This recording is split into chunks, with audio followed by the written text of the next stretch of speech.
Notre prochain invité est un indépendantiste désabusé, désenchanté, dépité, pourrions-nous dire. Dans son dernier livre, Naître colonisé en Amérique, il pousse l'audace, tenez-vous bien, jusqu'à rédiger la lettre de démission de Jean-François Lisée. Christian Saint-Germain est avec nous. Bonjour, Christian. Bonjour, Nathalie. Bienvenue à nouveau à Boulevard. Christian, parlons de cette audace là, que vous déployez à l'endroit de Jean-François Lisée. Poussé, et je parle d'audace, là. Vous avez rédigé, d'ailleurs, ça va être sur notre page Facebook, c'est déjà sur notre page Facebook, vous avez poussé l'audace de rédiger la lettre de démission de Jean-François Lisée. Est-ce que c'est un souhait ou une prémonition? C'est pas un souhait parce que Jean-François Lisée, personne ne remet en cause sa vive intelligence, ni ses nombreuses qualités. Comme c'est un texte, comme mes travaux, mes deux derniers ouvrages, mes ouvrages précédents étaient des pamphlets et sont écrits sous une forme, justement, pamphlétaire et satirique et, c'est une sorte de caricature, puisque les péquistes nous ont habitués à des lettres de l'émission touchantes. En fait, c'est pour ça que je dis dans le livre, le Québec a commencé avec des missionnaires et il se termine avec des démissionnaires. C'est-à-dire que oui. Il y a comme un genre péquiste de la démission devant l'ensemble de la population où chacun dit je retourne voir mes enfants ou je me rappelle j'avais des enfants avant d'entrer en politique et là ils approchent. Alors donc il y a cette espèce de style littéraire, de ce genre littéraire particulier qui est la lettre de démission devant le pays inaccompli, devant le pays inachevé, avec le sous-entendu nous sommes tous orphelins d'un pays, parce que dans le fond, il y a une grande carence paternelle là pour prendre en charge la patrie ou le pays. Non, on retourne s'occuper de nos enfants, bien que parfois on retourne dans un grand cabinet d'avocats. Et il semble que dans les grands cabinets d'avocats, on travaille quand même beaucoup. C'est pas comme le gouvernement, mais enfin, c'est le paradoxe qu'il faut soutenir, là, disons. Ouais. Mais Christian, avant d'aller à vos propres convictions, il faut dire qu'au Parti québécois, il y a vraiment une espèce de tradition de démission. C'est un parti qui est très difficile.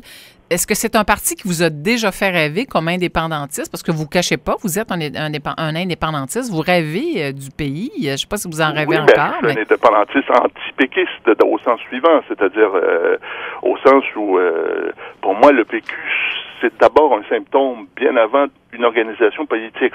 C'est une névrose collective qui a essayé de se cacher beaucoup de choses, dont le fait qu'on est un peuple colonisé, mais c'est difficile de se comprendre comme colonisé parce que c'est comme inadmissible, c'est comme quelque chose qu'on peut pas dire, qu'on ressent par ailleurs quand on voit qu'on contrôle pas véritablement nos frontières, que des gens arrivent chez nous et qu'il faut consulter le grand frère d'Ottawa pour faire quelque chose. On voit arriver, je sais pas, Marc Garneau, le brillant ministre fédéral qui vient nous expliquer que tout est dans l'ordre, ou encore qu'on nous dit, écoutez, votre langue, là, vous pouvez la parler, mais à certaines conditions, parce que vous pourriez oppresser des minorités, alors que nous sommes une minorité en Amérique, et donc que notre survie est menacée, essentiellement. Mais on se fait raconter toutes sortes de choses. La Cour suprême aussi nous culpabilise souvent avec des jugements.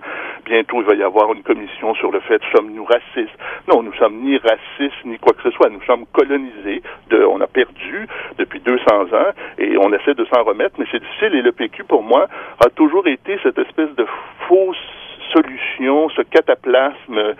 Et en fait, si mon livre a une œuvre utile, hormis de faire rire les gens à travers mes descriptions de personnages, qui sont pour lesquels je me suis amusé, si mon livre a une fonction, c'est de dire il faut penser après 2018, c'est-à-dire il faut penser l'après-PQ, c'est-à-dire que va-t-il arriver quand cette espèce de symptôme qui s'est appelé le PQ pendant 40 ans ne sera plus dans le paysage.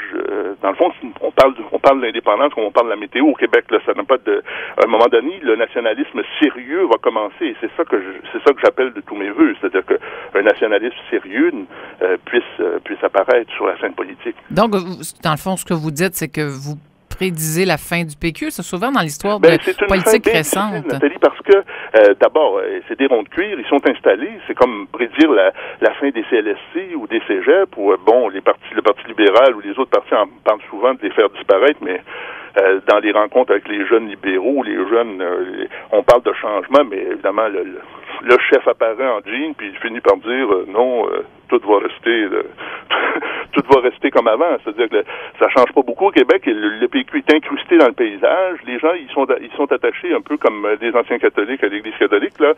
Ils tiennent beaucoup. Et ils tiennent beaucoup dans la mesure où, justement, comme décoloniser, ça marche pas. Et les chefs qu'on a choisis au PQ, c'est des chefs qui n'avaient pas beaucoup travaillé sur le statut de colonisé, qui ne se voyaient pas comme décolonisés. Et toute la difficulté vient de là.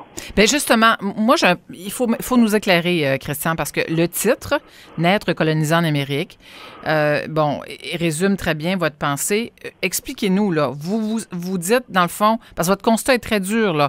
Les élus sont des impotents, les Québécois sont décolonisés ou sont soumis, le système est bloqué. Alors, moi, je la sens pas. Moi, je suis censée être colonisée. Là, qu'est-ce que je devrais ressentir que Christian Saint-Germain ressent, lui? Pourquoi dire de nous qu'on est... ressentir des choses que vous ne vous ressentez pas personnellement. Là, je ne veux pas vous inventer des malaises. Je suis pas omnipraticien, mais... ça pourrait faire l'objet d'une autre entrevue, parce que c'est un de vos dadas, ça, les médecins. Mais Christian, expliquez-nous. Être colonisé en Amérique, ça veut dire quoi pour un Québécois en 2017? Ça veut dire pas voir le bout du tunnel, c'est-à-dire c'est de se trouver un peu comme une petite tribu qui a des allures de pays, qui a quand même un État important, mais cet État-là, j'allais dire, c'est une ombre chinoise, parce que dans le fond, on a l'impression que on est prospère, les jeunes voyagent, le chômage n'a jamais été aussi bas. Enfin, les tirades qu'on retrouve chez la plupart des commentateurs politiques et leur enthousiasme habituel. C'est pas moi.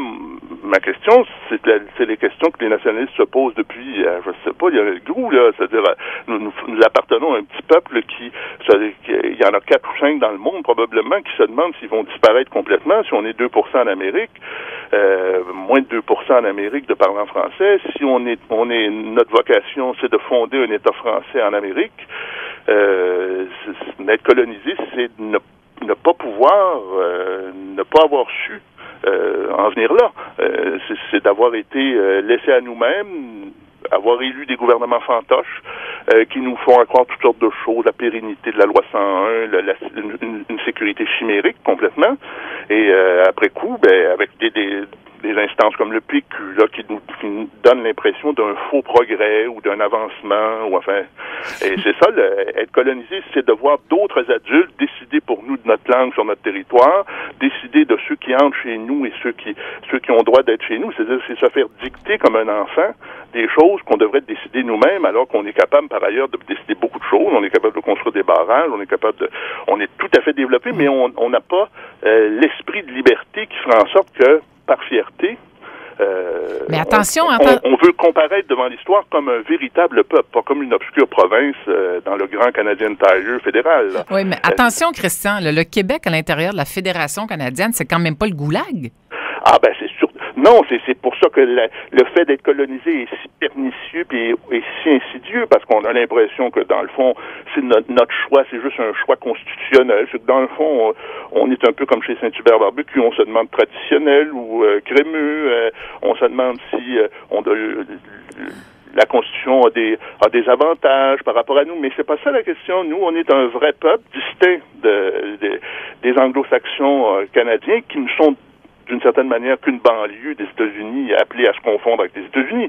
Nous, on est un vrai peuple qui doit comparaître devant le tribunal de l'histoire un jour pour dire nous avons mis sur pied un État français en Amérique avec nos 8 millions de concitoyens. C'est ça notre mission historique. C'est pas de disparaître puis de finir comme des Acadiens ou des Louisianais. Oui, mais donc, en le fond, on sent que votre fibre indépendantiste est encore très, elle est encore très présente parce que c'est votre 3e livre de ce qu'on pourrait appeler une trilogie, oui. Le Bluff québécois, Le mal du Québec, Naître colonisé en Amérique. La trame de fond de ça, là, qu'est-ce que vous voulez démontrer? Moi, en fait, c'est la honte. C'est la honte d'avoir un si grand peuple qui a été si héroïque, qui a occupé le territoire pendant 400 ans, au péril les ancêtres, en érochant, en s'installant tranquillement dans la vallée du Saint-Laurent, en parlant une langue extrêmement riche, une culture fabuleuse, puis être pas capable de, en comparaissant devant le tribunal de l'histoire, de dire non, on ne disparaîtra pas. Moi, en fait, c'est une sorte de survivalisme, ma compréhension, parce que finalement, 8 millions vont pas disparaître demain matin. Oui, mais on veut pas être un gros Nouveau-Brunswick. On veut pas être des Acadiens, bien qu'on a toute notre estime puis notre admiration pour les Acadiens est entière. Mais on veut pas finir comme ça. On veut pas finir comme la Louisiane. On veut se donner un État, un peuple, puis on veut mettre de l'avenir pour nos enfants dans leurs différences. Puis là, notre richesse, c'est qu'on parle français en Amérique, on pense comme des francophones. Ça n'empêche pas d'être bilingue, trilingue, mais il faut être à la mesure de ce que les ancêtres ont laissé pour nous, à supposer qu'on les connaisse encore. Ça, c'est tout le drame de la Révolution tranquille, par ailleurs. Bon, ben alors voilà cette affirmation, presque une déclaration ministérielle, cher Christian. Alors, merci. Oui, ça fait de faire de la politique, mais en fait, j'ai une santé fragile, c'est pour ça. Et vous avez une famille aussi, n'est-ce pas? Oui. Alors, ça fait office de conclusion, cher Christian. On peut vous lire, parce que l'ouvrage vient tout juste d'être publié aux Éditions Libert, Naître, coloniser en Amérique, Christian Saint-Germain. Merci, Christian. Au plaisir de se reparler. Merci, Nathalie. Au revoir. Au plaisir. Bye-bye. Alors, Christian Saint-Germain, je vous lis 2 extraits rapides pour vous donner le ton de Naître, colonisé en Amérique. Parce que tout le monde y goûte, là. La télévision d'État, les politiciens. Alors, justement, en parlant de télévision d'État, de Radio-Canada, à la page 12, il écrit, c'est-à-dire, à la télévision d'État et à la veille de la saison des barbecues, Penelope McQuaid reprenait du service avec Nathalie Petrovski. À l'heure de grande écoute, on plongeait dans l'enchantement provoqué par des conversations de coiffeuses dans un sous-sol de Drummondville. Comme son père, Penelope finira-t-elle par vendre des lunettes et faire obtenir le rabais à sa nièce? Ça, c'est un premier extrait que j'ai trouvé absolument savoureux. Et le deuxième, et on va se quitter là-dessus par la suite, l'arrivée de Manon Massé conférerait un avantage certain sur les autres partis. Québec solidaire pourrait troquer l'autobus de campagne contre le char allégorique.